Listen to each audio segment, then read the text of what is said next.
বন্ধুরা, ভারতীয় বিজ্ঞানীরা আবারও একবার গোটা দুনিয়াকে চমকে দিয়েছে। আর সেই খবরটা শুনলে আপনিও হয়রান হয়ে যাবেন যে ভারতের ডিআরডিও এখন কিভাবে স্বদেশী টেকনিকে নিজের মিসাইল ও টেকনোলজিকে নেক্সট লেভেলে নিয়ে যাচ্ছে চীনের সঙ্গে টক্কর দেওয়ার জন্য। আগে হ্যাঁ বন্ধুরা, ভারত এখানে বিশাল কামাল করে দেখিয়েছে। ভারতের এই সাফল্য দেখে রাশিয়া, আমেরিকা সহ দুনিয়ার অন্যান্য দেশও চমকে গেছে। ভারতীয় বিজ্ঞানীরা বুঝিয়ে দিয়েছে যদি তাদের সঠিক সময়ে সঠিক নির্দেশনা দেওয়া হয় তবে তারা রাশিয়া ও আমেরিকার থেকেও উন্নত হাতিয়ার তৈরি করতে পারে। ভারত আজ যেই সাফল্য অর্জন করেছে সেটা অর্জন করার জন্য দুনিয়ার বহু দেশ চেষ্টা করেছে, কিন্তু তার মধ্যে কেবল ক্ষমতাবান ধনী দেশগুলোই সফল হয়েছে, কারণ এটা এমনিতেই ভীষণই বেশি টাইম কনজিউমিং টেকনোলজি। অনেক পয়সাও এতে খরচ হয়। আবার এরকমও দেখা গেছে পয়সা ও সময় দিয়ে এতে সাফল্য আসেনি, কিন্তু ভারতীয় বিজ্ঞানীরা দুবার এই সাফল্য অর্জন করে ফেলেছে। ডিটেলসে সবকিছু আলোচনা করব, শেষ অবধি সঙ্গে থাকবেন। বন্ধুরা, মিসাইল বানানো দুনিয়ায় বিশাল কোনো কাজ না, কিন্তু মিসাইলের মধ্যে যদি আপনি BVR air to air missile বানিয়ে ফেলেন তবে সেটা বিশাল ব্যাপার হয়ে দাঁড়ায়। পৃথিবীর বহু দেশ চেষ্টা করেছে কিন্তু এখনো অবধি সফল হয়নি। এরকম অনেক উদাহরণ আপনি পেয়ে যাবেন যে বহু দেশ যুদ্ধবিমান বানিয়ে ফেলেছে কিন্তু এখনো যুদ্ধবিমানে air to air BVR missile বানাতে পারেনি। ভারত এমন টেকনোলজি আগেই অর্জন করে ফেলেছে আর নিজের সেনাতেও সামিল করেছে অস্ত্র MK1 এই নামে। আর এটা আজকের সময়ে ভারতীয় বায়ুসেনায় সামিলও রয়েছে। আর ভারতীয় বায়ুসেনার প্ল্যানিং প্রায় 280টারও বেশি অস্ত্র MK1 মিসাইল ভারতীয় বায়ুসেনায় সামিল করে ফেলা। আর ভারতের বিজ্ঞানীরা থেমে থাকার নয়, কারণ ভারতের বিজ্ঞানীরা ভারতীয় বায়ুসেনাকে আরো বড় একটা শক্তি দিতে চলেছে। আজ্ঞে হ্যাঁ, এর নাম হলো অস্ত্র MK2।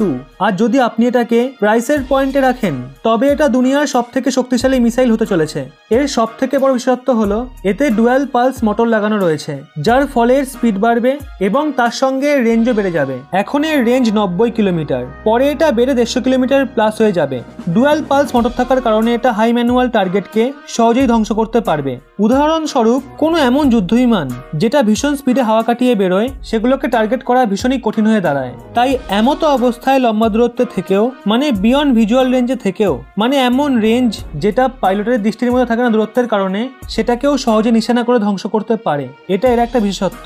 আর এটাকে যদি আপনি প্রাইস পয়েন্টে কম্পেয়ার করেন তবে দুনিয়াতে তার রেঞ্জে সব থেকে শক্তিশালী মিসাইল এই অস্ত্র MK2। যদি আপনি অস্ত্রের থেকে আরো ভালো মিসাইল চান তাহলে আপনাকে মেটিওর মিসাইল কিনতে হবে। মেটিওরের একটা মিসাইলের দাম 25 কোটিরও বেশি। ওদিকে ভারতের অস্ত্র MK2 মিসাইলের মূল্য হবে মাত্র 7 থেকে 8 কোটি টাকা। আজ্ঞে হ্যাঁ, কোথায় 25 কোটি আর কোথায় 8 কোটি।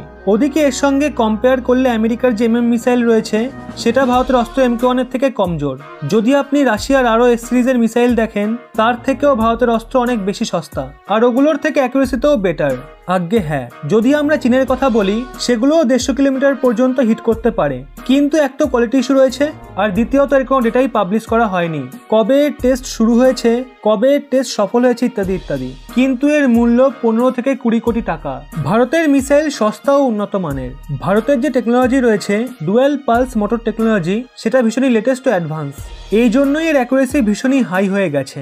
একটা বিভিআর মিসাইলে এই টেকনোলজি ব্যবহার করা ভীষণই ডিফিকাল্ট। ভারতে এই মিসাইলে ডুয়াল পালস মোটর দেবে বা সস্তাতেও দেবে। নন ডুয়াল পালস মোটর মিসাইলেরই মূল্য 20 কোটি টাকা, আর ভারতের তো ডুয়াল পালস মোটর মিসাইলের মূল্য মাত্র 8 কোটি টাকা। আর ভারত এটা এক্সপোর্টও করবে, কারণ ভারতের যে অস্ত্র MK1 মিসাইল রয়েছে সেটা অনেক দেশ নিতে চেয়েছে। UAE চায় ভারত অস্ত্র মিসাইল তাকে দিক, এমনকি সৌদিও চেয়েছে।